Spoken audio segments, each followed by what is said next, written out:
اس کے کپڑے اتنے اتروا دیے ہیں، اب اتنے اتروا دیے ہیں، اب اتنے اتروا دیے ہیں، اب اتنے اتروا دیے ہیں. تو اللہ تعالیٰ اپنا بھی بندوبست کرتا ہے. اللہ تعالیٰ ان کو جزائے خیر دے. ان خواتین کو جن کی محنت سے فیصل آباد میں دوبارہ برقع آ گیا، لیکن ایک دفعہ تو اتر گیا تھا. اچھا، پھر یہ کہ ہمارے بزرگوں کی روایات کے اندر اس کی کتنی اہمیت تھی. ہمارے ایک دوست ہیں ڈاکٹر، انہوں نے بتایا کہ مسلم ہائی اسکول تارک آباد سے انہوں نے میٹرک کیا، تو ان کے جو اسلامیات کے استاد تھے انہوں نے باقاعدہ تقریباً حلف ہی لیا تھا ان سے کہ بھائی لنگوٹا کس کے رکھنا. کہتے ہیں کہ جب میں میڈیکل کالج میں پڑھتا تھا اس وقت جھنڈا گھر کے پاس ملاقات ہوئی، ہاں بھائی کتنے ہونا ہے؟ میں کہا جی میں اتنے پڑھنا میڈیکل کر رہے ہیں. نصیحت یاد ہے نا، لنگوٹا کس کے رکھنا ہے. یہ کتنی اہمیت ہے کہ وہ جو پہلی بات ہے کہ ہم نے لباس اتارا ہے یواری سوآتکم، جو بات تمہاری شرمگاہوں کو ڈھانپتا ہے. اور یہ ایک ایسا عجیب معاملہ ہے کہ بڑے غیر محسوس طریقے سے انسان اس کے اندر ملوث ہوتا ہے. فرسٹ ٹائم جو ہے وہ بچے کے جو سیگریگیٹڈ اسکول سے پڑھ کر جاتے ہیں کو ایجوکیشن میں، تو شروع میں یعنی خواتین کے ساتھ گھلنا ملنا ان کو بڑا عجیب سا لگتا ہے، حیا ہوتی ہے. پھر آہستہ آہستہ وہ حیا جو ہے وہ ختم ہوتی ہے. پہلے گفتگو کرنے کی ہمت ہوتی ہے، پھر گپ شپ لگنے لگتی ہے، پھر ہنسی مذاق بھی شروع ہو جاتا ہے، اور پھر جیسے دوستوں میں ہوتا ہے وہ دھکا مکی بھی ہوتی ہے. اور اس میں پھر پتہ نہیں چلتا انسان کو وہ ایک لائن کب انسان کراس کر لیتا ہے. اور جب انسان وہ لائن کراس کرتا ہے تو اس کے بعد سیکوینس آف ایونٹ اتنا ریپڈ ہو جاتا ہے کہ he never knows when he steps out of clothes. اسے پتہ ہی نہیں چلتا کپڑے کب اتارتے. اور پھر ایک دم جو ہے اسے پتہ نہیں ہوتا کہ میں کہاں کھڑا ہوں، کس جگہ ہوں. ایک دم جذبات میں آئے، کپڑے اتار دیے، اور پھر جب اوپر سے کوئی آ جاتا ہے تو پھر انسان جو ہے وہ یعنی ارد گرد جو بھی چیز سامنے آتی ہے اس سے اپنی شرمگاہوں کو ڈھانپنے کی کوشش کرتا ہے. تو یقیناً شیطان اور اس کا کنبہ تمہیں وہاں سے طاقتے ہیں جہاں سے تم انہیں نہیں طاقتے. بچنے کا راستہ کون سا ہے؟ آگے آئیے، انا جعلنا الشیاطین اولیاء للذین لا یؤمنون. یقیناً ہم نے شیطانوں کو ان لوگوں کا دوست بنا دیا ہے جو ایمان نہیں رکھتے. یہاں ایمان جو ہے وہ اللہ کی آیات پر ایمان ہے، یعنی یہ جو اللہ تعالیٰ کے احکام ہیں، لا تقربوا الزنا، زنا کے قریب بھی نہ جاؤ. یعنی یہ نہیں کہا کہ زنا نہ کرو، قریب بھی نہ جاؤ. اس لیے کہ اگر انسان جو ہے وہ قریب جائے گا تو پھر حدیں کراس ہوں گی. لباس میں بے احتیاطی برتے گا تو پھر بڑا کام اس سے سرزد ہوگا. ہاں، اپنے لباس کو وہ لنگوٹا کس کے رکھے، اپنے لباس کے بارے میں کانشیس رہے، تو اللہ تعالیٰ سے دعا کرتا رہے، تب اپنے اخلاق اور اپنے کردار کو وہ بچا سکے گا شیطان کی دسترس سے. میں ان افسوسناک تفصیلات کو زیادہ طول نہیں دینا چاہتا، مگر نامناسب ہے کہ اس حصہ بحث کو جارج رائلی اسکاٹ کی تاریخ الفحشاء ہسٹری آف پروسٹیٹیوشن کے چند اقتباسات نقل کیے بغیر ختم کر دیا جائے. اس کتاب کا مصنف ایک انگریز ہے اور اس نے زیادہ تر اپنے ہی ملک کی اخلاقی حالت کا نقشہ ان الفاظ میں کھینچا ہے: جن عورتوں کی بسر اوقات کا واحد ذریعہ یہی ہے کہ اپنے جسم کو کرائے پر چلا کر روزی کمائیں، ان کے علاوہ ایک بہت بڑی تعداد ان عورتوں کی بھی ہے جو اپنی ضروریات زندگی حاصل کرنے کے لیے دوسرے ذرائع رکھتی ہیں اور ضمنی طور پر اس کے ساتھ فاحشہ گری بھی کرتی ہیں تاکہ آمدنی میں کچھ اور اضافہ ہو جائے. یہ پیشہ ور فاحشات سے کچھ بھی مختلف نہیں ہیں، مگر اس نام کا اطلاق ان پر نہیں کیا جاتا. ہم ان کو غیر پیشہ ور فاحشات ایمیچر پروسٹیٹیوٹس کہہ سکتے ہیں. ان شوقین یا غیر پیشہ ور فاحشات کی کثرت آج کل جتنی ہے اتنی کبھی نہ تھی. سوسائٹی کے نیچے سے لے کر اوپر تک ہر طبقے میں یہ پائی جاتی ہیں. اگر ان معزز خواتین کو کہیں اشارے کنارے میں بھی فاحشہ کہہ دیا جائے تو یہ آگ بگولا ہو جائیں گی، مگر ان کی ناراضگی سے حقیقت بدل نہیں سکتی. حقیقت بہرحال یہی ہے کہ ان میں اور کسی بڑی سے بڑی بے شرم بسوا میں بھی اخلاقی حیثیت سے کوئی وجہ امتیاز نہیں ہے. اب جوان لڑکی کے لیے بد چلنی اور بے باکی بلکہ سوقیانہ اطوار تک فیشن میں داخل ہو گئے ہیں، اور سگریٹ پینا، تلخ شرابیں استعمال کرنا، ہونٹوں پر سرخی لگانا، صنفیات اور منع حمل کے متعلق اپنی واقفیت کا اظہار کرنا، فحش لٹریچر پر گفتگو کرنا، یہ سب چیزیں بھی ان کے لیے فیشن بنی ہوئی ہیں۔ ایسی لڑکیوں اور عورتوں کی تعداد روز بروز بڑھتی جا رہی ہے جو شادی سے پہلے صنفی تعلقات بلا تکلف قائم کر لیتی ہیں، اور وہ لڑکیاں اب شاذ کے حکم میں ہیں جو کلیسا کی قربان گاہ کے سامنے نکاح کا پیمان وفا باندھتے وقت صحیح معنوں میں دوشیزہ ہوتی ہوں۔ آگے چل کر یہ مصنف ان اسباب کا تجزیہ کرتا ہے جو حالات کو اس حد تک پہنچا دینے کے موجب بنے ہوئے ہیں، اور مناسب تر یہ ہے کہ اس تجزیے کو بھی اسی کے الفاظ میں نقل کیا جائے۔ کہتا ہے، سب سے پہلے اس شوق آرائش کو لیجئے جس کی وجہ سے ہر لڑکی میں نئے نئے فیشن کے قیمتی لباسوں اور حسن افزائی کے مختلف نوع سامانوں کی بے پناہ حرص پیدا ہو گئی ہے۔ یہ اس بے ضابطہ فاحشہ گری کے اسباب میں سے ایک بڑا سبب ہے۔ ہر شخص جو دیکھنے والی آنکھیں رکھتا ہے اس بات کو بآسانی دیکھ سکتا ہے کہ وہ سینکڑوں ہزاروں لڑکیاں جو اس کے سامنے روزانہ گزرتی ہیں عموماً اتنے قیمتی کپڑے پہنے ہوئے ہوتی ہیں کہ ان کی جائز کمائی کسی بھی طرح ایسے لباسوں کی متحمل نہیں ہو سکتی۔ لہٰذا آج بھی یہ کہنا اتنا ہی صحیح ہے جتنا نصف صدی پہلے صحیح تھا کہ مرد ہی ان کے لیے کپڑے خریدتے تھے۔ فرق صرف یہ ہے کہ پہلے جو مرد ان کے لیے کپڑے خریدتے تھے وہ ان کے شوہر یا بھائی یا باپ ہوتے تھے، اور اب ان کے بجائے کچھ دوسرے لوگ ہو گئے ہیں۔ عورتوں کی آزادی کا بھی ان حالات کی پیدائش میں بہت کچھ دخل ہے۔ گزشتہ چند سالوں میں لڑکیوں پر سے والدین کی حفاظت و نگرانی اس حد تک کم ہو گئی ہے کہ 30-40 سال قبل لڑکوں کو بھی اتنی آزادی حاصل نہ تھی جتنی اب لڑکیوں کو حاصل ہے۔ ایک اور اہم سبب جو سوسائٹی میں وسیع پیمانے پر صنفی آوارگی پھیلانے کا موجب ہوا یہ ہے کہ عورتیں روز افزوں تعداد میں تجارتی کاروبار، دفتری ملازمتوں اور مختلف پیشوں میں داخل ہو رہی ہیں جہاں شب و روز ان کو مردوں کے ساتھ خلط ملط ہونے کا موقع ملتا ہے۔ اس چیز نے عورتوں اور مردوں کے اخلاقی معیار کو بہت گرا دیا ہے۔ مردانہ اقدامات کے مقابلے میں عورتوں کی قوت مزاحمت کو بہت کم کر دیا ہے، اور دونوں صنفوں کے شہوانی تعلق کو تمام اخلاقی بندشوں سے آزاد کر کے رکھ دیا ہے۔ اب جوان لڑکیوں کے ذہن میں شادی اور باعثمت زندگی کا خیال آتا ہی نہیں۔ آزادانہ خوش وقتی جسے پہلے کبھی آوارہ قسم کے مرد ڈھونڈتے پھرتے تھے، آج ہر لڑکی اس کی جستجو کرتی پھرتی ہے۔ دوشیزگی اور بکارت کو ایک دقیانوسی چیز سمجھا جاتا ہے، اور دور جدید کی لڑکی اس کو ایک مصیبت خیال کرتی ہے۔ اس کے نزدیک زندگی کا لطف یہ ہے کہ عہد شباب میں لذات نفس کا جام خوب جی بھر کے پیا جائے۔ اسی چیز کی تلاش میں وہ رقص خانوں، نائٹ کلبوں اور ہوٹلوں اور قہوہ خانوں کے چکر لگاتی ہے، اور اسی کی جستجو میں وہ بالکل اجنبی مردوں کے ساتھ موٹر کی سیر کے لیے بھی جانے پر آمادہ ہو جاتی ہے۔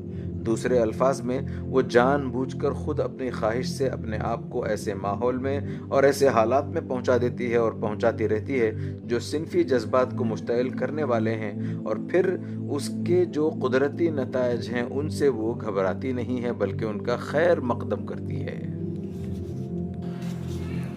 فیصلہ کن سوال۔ ہمارے ملک میں اور اسی طرح دوسرے مشرقی ممالک میں بھی جو لوگ پردے کی مخالفت کرتے ہیں ان کے سامنے دراصل زندگی کا یہی نقشہ ہے۔ اسی زندگی کے تابناک مظاہر نے ان کے حواس کو متاثر کیا ہے۔ یہی نظریات، یہی اخلاقی اصول اور یہی مادی و حسی فوائد و لذائذ ہیں جن کے روشن پہلو نے ان کے دل و دماغ کو اپیل کیا ہے۔ پردے سے ان کی نفرت اسی بنا پر ہے کہ اس کا بنیادی فلسفہ اخلاق اس مغربی فلسفہ اخلاق کی ضد ہے جس پر یہ ایمان لے آئے ہیں، اور عملاً ان فائدوں اور لذتوں کے حصول میں مانع ہے جن کو ان حضرات نے مقصود بنا لیا ہے۔ اب یہ سوال کہ اس نقشہ زندگی کے تاریک پہلو یعنی اس کے عملی نتائج کو بھی یہ لوگ قبول کرنے کے لیے تیار ہیں یا نہیں، تو اس بات میں ان کے درمیان اتفاق نہیں ہے۔ ایک گروہ ان نتائج کو جانتا ہے اور انہیں قبول کرنے کے لیے تیار ہے، در حقیقت اس کے نزدیک یہ بھی مغربی زندگی کا روشن پہلو ہی ہے، نہ کہ تاریک۔ دوسرا گروہ اس پہلو کو تاریک سمجھتا ہے، ان نتائج کو قبول کرنے کے لیے تیار نہیں ہے، مگر ان فائدوں پر بری طرح فریفتہ ہے جو اس طرز زندگی کے ساتھ وابستہ ہیں۔ تیسرا گروہ نہ تو نظریات کو ہی سمجھتا ہے، نہ ان کے نتائج سے واقف ہے، اور نہ اس بات پر غور و فکر کی زحمت اٹھانا چاہتا ہے کہ ان نظریات اور ان نتائج کے درمیان کیا تعلق ہے۔ اس کو تو بس وہ کام کرنا ہے جو دنیا میں ہو رہا ہے۔ یہ تینوں گروہ باہم کچھ اس طرح مخلوط ہو گئے ہیں کہ گفتگو کرتے وقت بسا اوقات یہ تمیز کرنا مشکل ہو جاتا ہے کہ ہمارا مخاطب دراصل کس گروہ سے تعلق رکھتا ہے۔ اسی اختلاط کی وجہ سے عموماً سخت غلط مبحث پیش آتا ہے، لہٰذا ضرورت ہے کہ ان کو چھانٹ کر ایک دوسرے سے الگ کیا جائے اور ہر ایک سے اس کی حیثیت کے مطابق بات کی جائے۔ اے اولاد آدم، ہم نے تم پر لباس نازل کیا ہے کہ تمہارے جسم کے قابل شرم حصوں کو ڈھانکے اور تمہارے لیے جسم کی حفاظت اور زینت کا ذریعہ بھی ہو، اور بہترین لباس تقوی کا لباس ہے۔ یہ اللہ کی نشانیوں میں سے ایک نشانی ہے، شاید کہ لوگ اس سے سبق لیں۔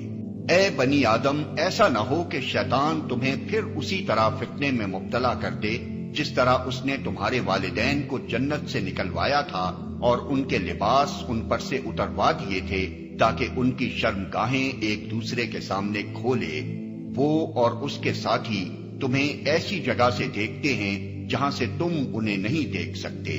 ان شیاطین کو ہم نے ان لوگوں کا سرپرست بنا دیا ہے جو ایمان نہیں لاتے۔ ان آیات میں جو کچھ ارشاد ہوا ہے اس سے چند اہم حقیقتیں نکھر کر سامنے آ جاتی ہیں۔ اول یہ کہ لباس انسان کے لیے ایک مصنوعی چیز نہیں ہے بلکہ انسانی فطرت کا ایک اہم مطالبہ ہے۔ اللہ تعالیٰ نے انسان کے جسم پر حیوانات کی طرح کوئی پوشش پیدائشی طور پر نہیں رکھی، بلکہ حیا اور شرم کا مادہ اس کی فطرت میں وضعیت کر دیا۔ اس نے انسان کے لیے اس کے اعضائے صنفی کو محض اعضائے صنفی ہی نہیں بنایا بلکہ سوا بھی بنایا، جس کے معنی عربی زبان میں ایسی چیز کے ہیں جس کے اظہار کو آدمی قبیح سمجھے۔ پھر اس فطری شرم کے تقاضے کو پورا کرنے کے لیے اس نے کوئی بنایا لباس انسان کو نہیں دے دیا بلکہ اس کی فطرت پر لباس کا الہام کیا۔ انزلنا علیکم لباسا، تاکہ وہ اپنی عقل سے کام لے کر اپنی فطرت کے اس مطالبے کو سمجھے اور پھر اللہ کے پیدا کردہ مواد سے کام لے کر اپنے لیے لباس فراہم کرے۔ دوم یہ کہ اس فطری الہام کی روح سے انسان کے لیے لباس کی اخلاقی ضرورت مقدم ہے، یعنی یہ کہ وہ اپنی سوا کو ڈھانکے، اور اس کی طبعی ضرورت مؤخر ہے، یعنی یہ کہ اس کا لباس اس کے لیے ریش یعنی جسم کی آرائش اور موسمی اثرات سے بدن کی حفاظت کا ذریعہ ہو۔ اس باب میں بھی فطرتاً انسان کا معاملہ حیوانات کے برعکس ہے۔ ان کے لیے پوشش کی اصل غرض صرف اس کا ریش ہونا ہے، رہا اس کا ستر پوش ہونا تو ان کے اعضائے صنفی سرے سے سوا ہی نہیں ہے کہ انہیں چھپانے کے لیے حیوانات کی جبلت میں کوئی داعیہ موجود ہوتا اور اس کا تقاضا پورا کرنے کے لیے ان کے اجسام پر کوئی لباس پیدا کیا جاتا۔ لیکن جب انسانوں نے شیطان کی رہنمائی قبول کی تو معاملہ پھر الٹ گیا۔ اس نے اپنے ان شاگردوں کو اس غلط فہمی میں ڈال دیا کہ تمہارے لیے لباس کی ضرورت بعینہ ہی وہی ہے جو حیوانات کے لیے ریش کی ضرورت ہے، رہا اس کا ثوا کو چھپانے والی چیز ہونا تو یہ قطعاً کوئی اہمیت نہیں رکھتا، بلکہ جس طرح حیوانات کے اعضاء ثوا نہیں ہیں اسی طرح تمہارے یہ اعضاء بھی ثوا نہیں، محض اعضاء صنفی ہی ہیں۔ سوم یہ کہ انسان کے لیے لباس کا صرف ذریعہ ستر پوشی اور وسیلہ زینت و حفاظت ہونا ہی کافی نہیں ہے، بلکہ فی الحقیقت اس معاملے میں جس بھلائی تک انسان کو پہنچنا چاہیے وہ یہ ہے کہ اس کا لباس تقویٰ کا لباس ہو، یعنی پوری طرح ساتر بھی ہو، زینت میں بھی حد سے بڑھا ہوا یا آدمی کی حیثیت سے گرا ہوا نہ ہو، فخر و غرور اور تکبر و ریا کی شان لیے ہوئے بھی نہ ہو، اور پھر ان ذہنی امراض کی نمائندگی بھی نہ کرتا ہو جن کی بنا پر مرد زنانہ پن اختیار کرتے ہیں، عورتیں مردانہ پن کی نمائش کرنے لگتی ہیں، اور ایک قوم دوسری قوم کے مشابہ بننے کی کوشش کر کے خود اپنی ذلت کا زندہ اشتہار بن جاتی ہے۔ لباس کے معاملے میں اس خیر مطلوب کو پہنچنا تو کسی طرح ان لوگوں کے بس میں ہے ہی نہیں جنہوں نے انبیاء علیہ السلام پر ایمان لا کر اپنے آپ کو بالکل خدا کی رہنمائی کے حوالے نہیں کر دیا ہے۔ جب وہ خدا کی رہنمائی تسلیم کرنے سے انکار کر دیتے ہیں تو شیاطین ان کے سرپرست بنا دیے جاتے ہیں، پھر یہ شیاطین ان کو کسی نہ کسی غلطی میں مبتلا کر کے ہی چھوڑتے ہیں۔ چاروں یہ کہ لباس کا معاملہ بھی اللہ کی ان بے شمار نشانیوں میں سے ایک ہے جو دنیا میں چاروں طرف پھیلی ہوئی ہیں اور حقیقت تک پہنچنے میں انسان کی مدد کرتی ہیں، بشرطے کہ انسان خود ان سے سبق لینا چاہے۔ اس سے پہلے جن حقائق کی طرف ہم نے اشارہ کیا ہے انہیں اگر تأمل کی نظر سے دیکھا جائے تو یہ بات بآسانی سمجھ میں آ سکتی ہے کہ لباس کس حیثیت سے اللہ تعالیٰ کا ایک اہم نشان ہے۔ ایک بات جان لو کہ وہ یعنی ابلیس خود، چونکہ اسے بھی چھوٹ ملی ہوئی ہے قیامت تک کے لیے، وہ مسلسل زندہ ہے، اور قبیل ہو اور اس کی قوم، اس کی ذریت اور اس کے جو ایجنٹ ہیں جنات میں سے، چونکہ وہ انویزیبل ہیں تو وہ تمہیں دیکھتے ہیں، تاکتے ہیں تمہیں، تم پر داؤ لگاتے ہیں۔ یراکم ہوا وقبیلہ من حیث لا ترونہم، جہاں سے تم انہیں نہیں دیکھ سکتے۔ جیسے گندگی جو ہے اس کے اوپر مکھی آئے گی، ایسے ہی جہاں اللہ کا ذکر نہیں ہے، اللہ کا ایمان نہیں ہے، خانہ خالی را دیو می گیرت، تو وہاں یہ شیاطین جن جو ہیں آ کر اڈا جمائیں گے۔